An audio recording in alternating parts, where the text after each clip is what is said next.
سلام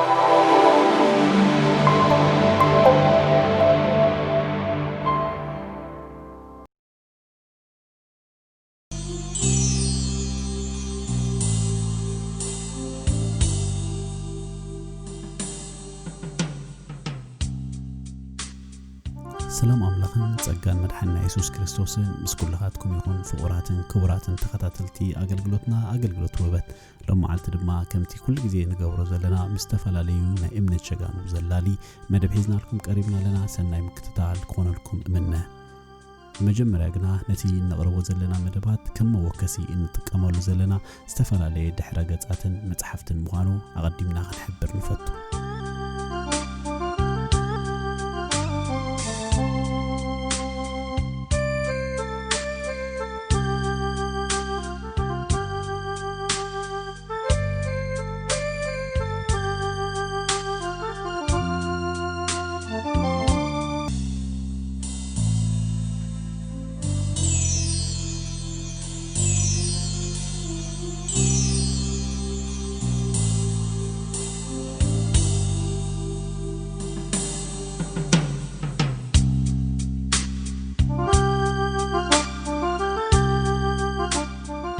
ملو سمو راينار ويلي غوتفرايد بونكي بالي وانجيلاوي راينارد بونكي جرمناوي بنتكوستاوي وانجيلاوي زيادة كل زفلت اللدما بتي أبزتفعل كفلتات عالم النات زاورة زرقحو زنبرة ناي وانجيل وفراتات بفلاي دما أو أفريقيا زفلت بونكي كابشان شعاتميتن سوسان شوعاتن جميرو أب أفريقيا كميسياناوي أقل وانجيل كوينو كساب نايت رويتا جيزيو مالت كلتشحن 10 شوعاتن أقل أبنى أقل جيزيو دما لعلي 7 مليون سبات وصينهم هيوتهم نقويتا خهبون كلو لعلي ما نم كلا أقل دما ببزح زاقل كلهم سبات أب كدميت يسرع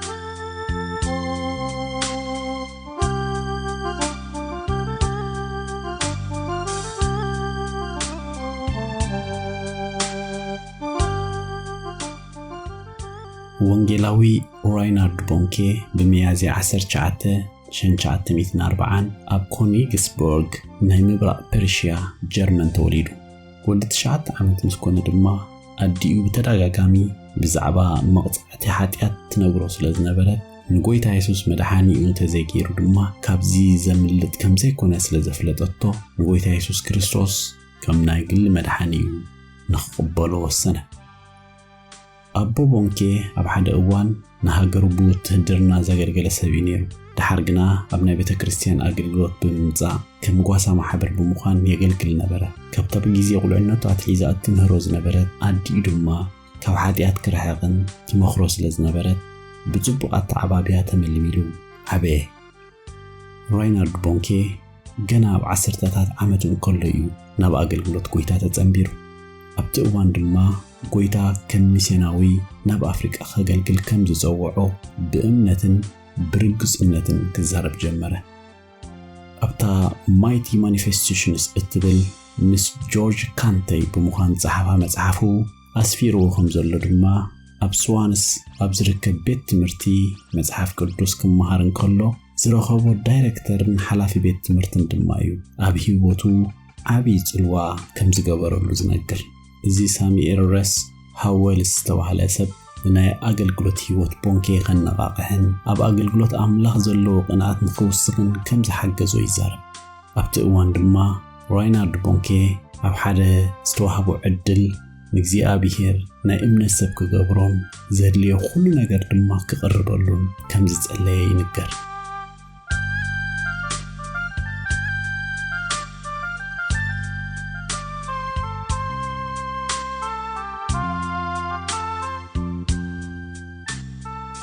دحرنا مهدرة مرتو مالت بايبل كوليج أويلس وديون هاب جرمان مملاسو بونكي أبستفال عليه تخطاتلتي عبيت وعلاتاتن أقلقلوتاتن بفلاي دما أبروندس بورغس تباله يقلقل نبره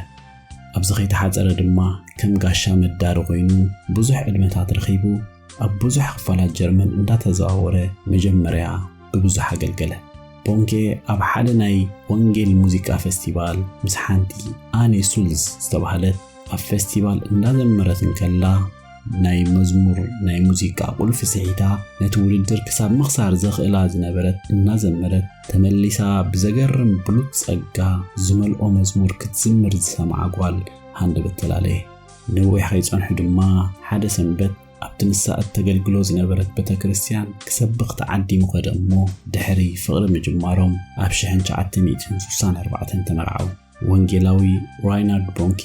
ምስ በዓልቲ ቤቱ ኣኒ ሱልዚ ድማ 3 ደቂ ማለት ካይ ኡዌ ጋብርኤልን ሱዚን ዝተባህሉ ደቂ ክህልዎም ከለው 8 ደቂ ድማ ኣለዎም ኮይኑ ግና ወንጌላዊ ራይናርድ ቦንኬ ብ7 ታሕሳስ ናይታ ዝሓለፈት ዓመት 2019 ብሰላም ኣብ መንበሪ ገዝኡ ምስ ስድርኡ ከሎ ናብ ዝፈትዎ ቤት ሕቑፊ ኣቦኡን ጎይታን ከይድሎ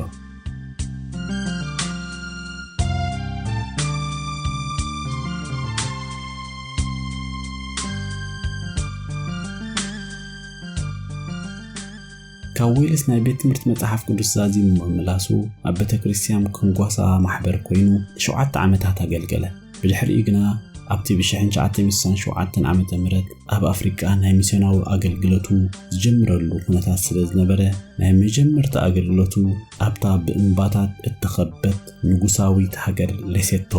ኢነሩ ኣብኡ ድማ ካብ እግዚኣብሔር ዝተቐበሎ ራእይ ማለት መላእ ኣህጉር ኣፍሪቃ ብኽቡር ደም ኢየሱስ ክርስቶስ ክትነጽህ ዘርኢ ራእይ ብፍላይ ካብ ኬፕታውን ክሳብ ካይሮ ከምኡ ድማ ካብ ዳካር ክሳብ ጅቡቲ ብወንጌል ክትብጽሕ ብስራት ወንጌል ንኽእወጅን ዝብል ነይሩ እዚ መስራትን መራሕን በዓል ራእይ ናይቲ ብማሕበር ክርስቶስ ንኹለን ሃገራት ማለት ክራይስት ፎር ኦል ኔሽንስ ዝፍለጥ ኣገልግሎት ኣብ ኣፍሪቃ በቲ ኣብ ሌሴቶ ብ1967 ዝጀመሮ ኣገልግሎቱ ኣብ ውሽጢ ኣህጉር ኣፍሪቃ ብተኸታታሊ ብዙሕ ወንጌል ናይ ምዝርጋሕ ንጥፈታት ኣካይዲ ብርግጽ ካብ ምጅማር ዘኣገልግሎት ኣዝዩ ዕውት ብዙሕ ውጽኢት ዘርኢ ኣይነበረን ኮይኑ ግና ካብዚ ዝተልዓለ ተስፋ ናይ ምቁራጽን ስምዒታት የርኢ ነይሩ ከምቲ ኣቐዲምና ዝገለጽናዮ ድማ እግዚኣብሔር በቲ ዝሃቦ ራእይ ኣብ ሌሴቶ ተስፍኡ ዝሕድስ ኣገልግሎቱ ዝቐጽል ራእይ ነይሩ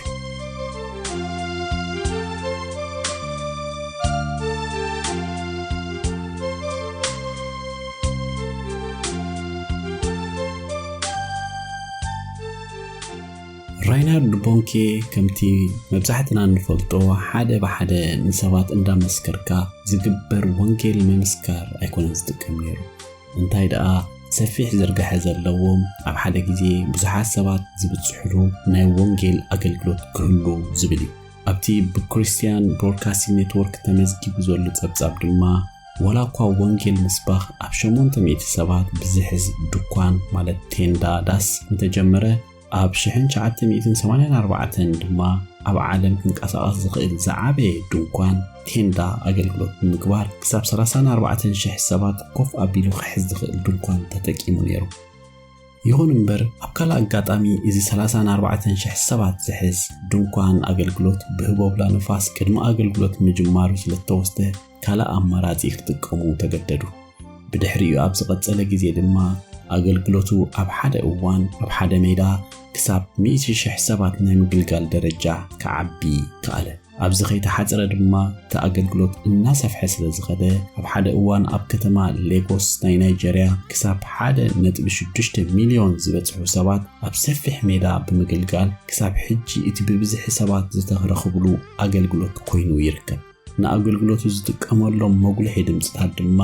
ኪንዮ ብዙሕ ኪሎሜትራት ዝኸዱ ስለ ዝኾኑ ሰባት ፈትዮም ጸሊኦም ነቲ ዝሰብኮ ዝምህሮ ዝነበረ ክርስቶስ ከም መድሓኒ ዝብል ነገር ሰምዑ ይግደዱ ነይሮም ካብ ሰነዳት ኣገልግሎቶም ከም ዝሕብሮ ድማ ብፍላይ ኣብ ክራይስት ፎር ኦል ኔሽንስ ሰፊሩ ከም ዘሎ ካብ 1987 ጀሚሩ ክሳብ 79 ሚልዮን ሰባት ንላዕሊ ንጎይታ ኢየሱስ ከም ናይ ግል መድሓኒኦም ገይሮም ክቕበሉ ከም ዝወሰኑ ይገልጽ ብናይ ርሕቐት ትምህርቲ ብምልኣኽ ትምህርቲ ደቀ መዝሙር ዝሰልጥኑ ዘለዉ ድምር ድማ ክሳብ ሎሚ 185 ሚልዮን ክበጽሕ እንከሎ እዚ ስልጠና ድማ ኣብ 55 ሃገራት ብዝተፈላለየ ክሳብ 110 ዝበጽሕ ቋንቋታት ይቕጽል ኣሎ። እዞም ኣብ ዙርያ ዓለም ዝርከቡ ተማሃሮ ብሚልዮናት ዝቝጸሩ መንፈሳዊ መጽሓፍቲ ኣብተን ከም መሰልጠኒ ማእኸላት ዝፍለጣ ከም ኣጸዋውዓ ናይቲ ኣገልግሎት ድማ ማእኸላት ፈልስታት ዘርጊሑ ነፃ ክዕደል ተገይሩ እዩ።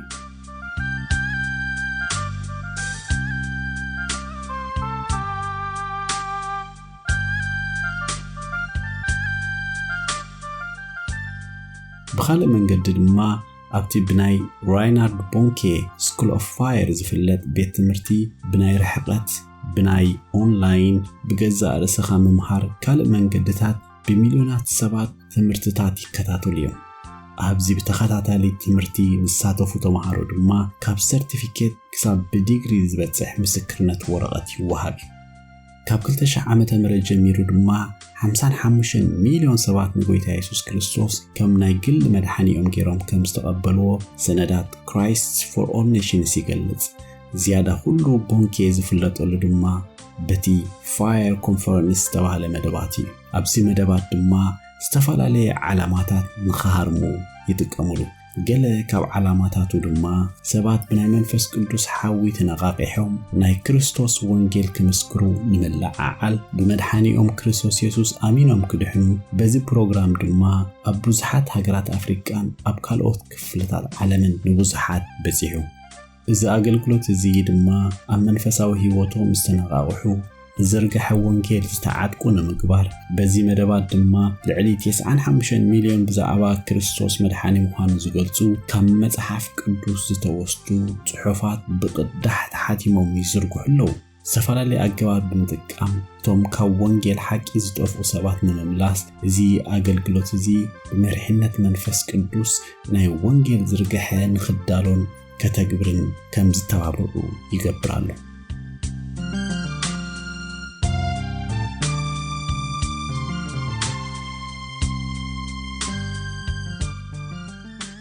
ራይናርድ ቦንኬ ንኣፍሪካ ብወንጌል ንምብጻሕ ብእግዚአብሔር ራእይ ተቐቢሉ እዩ። ወንጌል ናብ ብዙሓት ሰባት ካብ ምብጻሕ ዝሓለፈ ተቖጺሩ ዘይውዳእ ኣዝዩ ብዙሕ ናይ ፈውስን ተኣምራትን ትእምርታትን ክግበር እግዚአብሔር ዝተጠቀመሉ ወንጌላዊ እውን እዩ።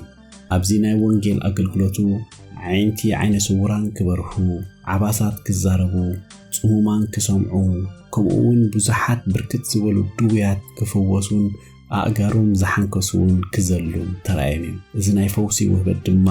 ብብዙሓት ዝተፈወሱ ሰባት ክረጋገጽ ተኻኢሉ እዩ። ካብኡ ሓሊፉ ድማ ንብዙሓት ኣገልገልቲ ኣብ ጎኑ ብዘሰልፍ ሕልፍ ዝበለ ምውሃድ ብዘለዎ ኣብ ዙርያ ዓለም ዓበይቲ ናይ ሕብረት ኣገልግሎታት ብምግባር ብዙሓት ካብ ኣፍ ሲኦል መንጢሉ ብምውፃእ ንመንግስቲ ሰይጣን ዘናወፀ ናይ እግዚአብሔር ዓብይ ባርያ እዩ። ከም ራይናርድ ቦንኬ ዝኣመሰሉ ብእምነትን ብትግሃትን ዘገልግሉ መንፈሳዊ ህይወቶም ዓላማኦምን ሓልዮም ተጽዕኖ ዝፈጥሩ ሎሙውን ንሓደስቲ ነፍሳት ብናይ መንፈስ ቅዱስ ሓይሊ እናማረኹ ናብ መንግስቲ ኣምላኽ ከምጽኡ ምርኣይ ኣዝዩ ዘገርም ነገር እዩ። እቶም ዘገልግሎም ኣገልግሎታት ትካላትን ድማ ግሉጽነትን ተሓታትነትን ዝሰፈኖም ጽኑዕ ዝኾነ ሰረት ዝተመስረቱ ብምዃኖም ብዙሕ ዓመታት ዝቐጸለ ስርሖም ሎሚ ካልኦት ሰባት ተቐቢሎም የካይድዎ ኣለዉ። ንኸባቢ 50 ዓመታት ዝኣክል ጽልውኡ ከይጎደለ ዝቐጸለ ኣገልጋሊ እዩ።